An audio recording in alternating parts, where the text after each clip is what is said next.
Olá, tudo bem com você? Hoje eu quero trazer para vocês mais um livro de Leonardo Padura, escritor cubano. Um livro muito interessante, Adeus Hemingway, que tem como personagem central o Nobel de Literatura. Mas isso vai ser daqui a 10 segundos. Enquanto isso, se você não é inscrito no meu canal, se inscreva, ative o sininho e dê um joinha, participe. Logo eu volto, 10 segundos passa rápido.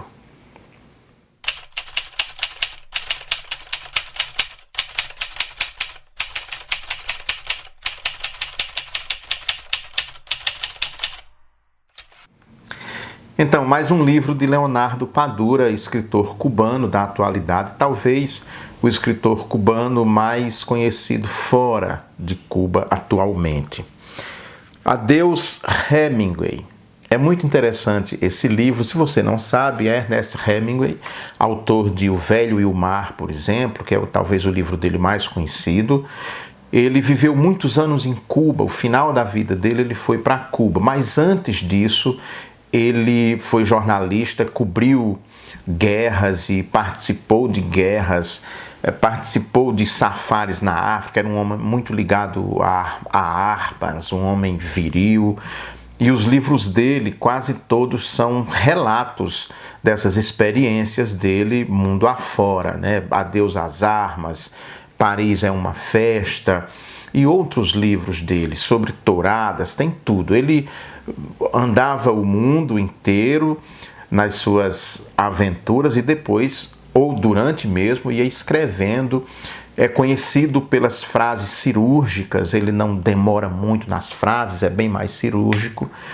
E então ele vai para Havana, mora em Havana, compra um sítio ali e fica na capital de Cuba, vivendo no período pré-revolução e mesmo depois da revolução. A revolução é em 59, ele falece em 61, uma morte trágica nos Estados Unidos. Bom, como é que ele entra nessa história? O que essa história tem de real, tem de ficcional? Bom, tem um personagem de Leonardo Padura que estrela 4 livros dele, que se chama Mário Conde. Era um tenente, um investigador da polícia, ele se aposenta. Então, nesse momento dessa história, Adeus Hemingway, ele já é aposentado. Mas ele se envolve nessa história porque ele, criança, conhecera o grande escritor. Ele ficou um tempo ali muito próximo dele, conheceu e era então fascinado por ele. E o que é que acontece? Na casa onde Hemingway morou, houve aquelas tempestades que de vez em quando tem em Cuba, derrubou uma árvore e próximo dessa árvore encontraram um cadáver que estava ali há pelo menos 40 anos. Mais do que isso, junto desse cadáver, que foi morto com 2 tiros, encontraram também um distintivo do FBI, então era um agente do FBI. E o tempo todo, os tiros que foram dados naquele homem, afinal, o Hemingway tinha uma arma compatível com aqueles tiros, mas essa arma dele simplesmente desapareceu, né? Essa arma desapareceu, não foi levada para os Estados Unidos pela esposa, pela viúva, nem ficou nessa casa dele em Cuba, onde foi transformada em museu, ainda hoje está em Havana. Mário Conde, então, vai investigar esse caso. Primeiro, quem é realmente esse morto, tentar descobrir de quem é, afinal, aqueles restos mortais e em que circunstâncias aquele homem foi morto. Ele aproveita isso e faz uma crítica muito mordaz em determinados momentos a Hemingway. Porque o que era que Hemingway fazia? Alguns dissabores dele, amigos com quem ele brigou, ele transformava em personagem dos romances dele. E alguns ex-amigos, né, pessoas que ele se relacionava e brigou, foram ser personagem dos seus romances e nada bom, nada, né, não era coisa boa. Ele critica então o fato dele ter poucos amigos, viver isolado.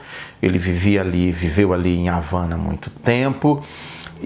Mas o personagem o Mário Conde precisa solucionar esse crime. Para ele é uma questão de honra solucionar esse crime. E a grande discussão é a seguinte: depois que ele encontra antigos trabalhadores da casa de Hemingway, pessoas que serviam a ele ali, a grande discussão é a seguinte: se for comprovado que realmente esse tiro saiu da arma dele e que ele era quem estava por trás do gatilho, digamos assim, agora vão então jogar a última par de terra sobre ele, porque embora seja um grande escritor, há muita crítica à maneira como ele vivia, principalmente essa questão da violência. Era um caçador, matava assim sem grandes preocupações, embora ele tenha sido questionado uma vez se das guerras que participou ele havia assassinado alguém, e ele disse que não. Ele participou da resistência espanhola, por exemplo,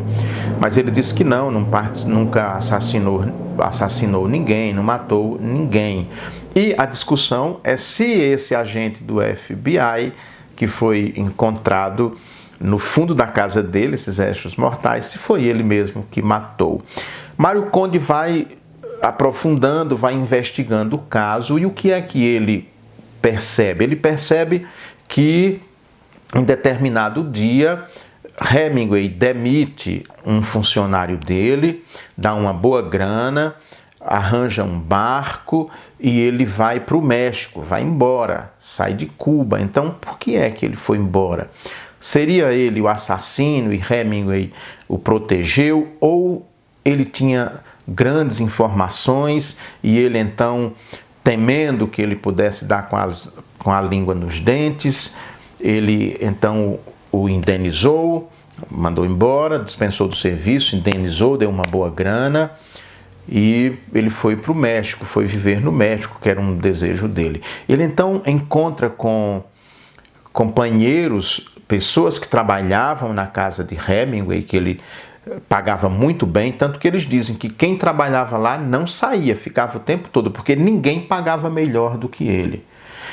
E outra questão também que aparece muito no livro é uma calcinha de Ava Gardner, uma celebridade, né? Uma atriz famosíssima mesmo, e uma arma, uma pistola de Hemingway, um revólver na verdade, ficava sempre embrulhado nessa calcinha de Ava Gardner que ela teria deixado lá. Hemingway era cheio de mulheres, embora fosse casado, tivesse família e tudo, mas mulheres do mundo inteiro praticamente queriam estar na companhia dele, junto dele. Então ele bebia muito, era um homem muito desregrado. E essa calcinha, ela acompanha a história inteira, ela é até encontrada, essa calcinha de Ava Gardner, que havia ficado lá na casa dele. E a grande peleja de Mário Conde é para solucionar o crime. Nós vemos então, já no capítulo final, quando esse agente do FBI é surpreendido dentro dos limites da casa de Hemingway. Ele pula o muro, ele diz que teve uma tentação de pular. Hemingway ficou durante muitos anos sendo vigiado pela CIA, pelo FBI, durante muitos anos por causa da vida dele.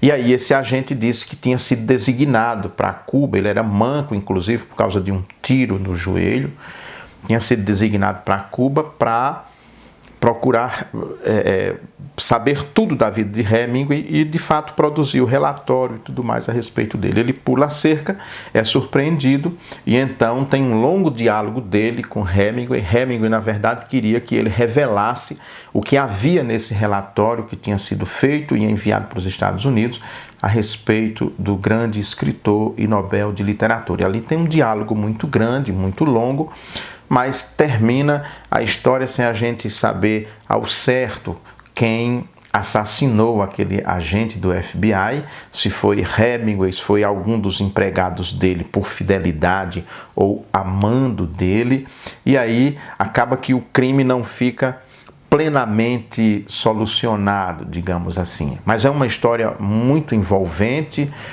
muito boa. Afinal de contas, a gente quer saber, a gente quer avançar na história, quer descobrir quem realmente assassinou aquele agente do FBI. E o Leonardo Padura segura a nossa atenção o tempo inteiro. Ele faz um levantamento histórico. Ele é um grande historiador. Quem viu meu vídeo aqui, O Homem que Amava os Cachorros, viu que ele é um grande historiador. E ele tem outras obras também com lastro histórico. Então, ele seguiu, de certa forma, também a vida de Hemingway. Embora esse livro seja uma obra de ficção, há nele também muitos dados biográficos do autor de Por Quem os Sinos Dobram e outros livros clássicos da literatura do século XX. Acho que tá bom, né? Então, se você tiver um tempinho, leia Adeus Hemingway, de Leonardo Fuentes Padura, escritor cubano muito bom, talvez o escritor cubano mais conhecido atualmente. Beleza? Se você ficou até agora é porque você curtiu esse vídeo. Então, se não é inscrito no meu canal, por favor, se inscreva, ative o sininho, dê um joinha, comente e compartilhe com outras pessoas. A gente se vê. Tchau, tchau.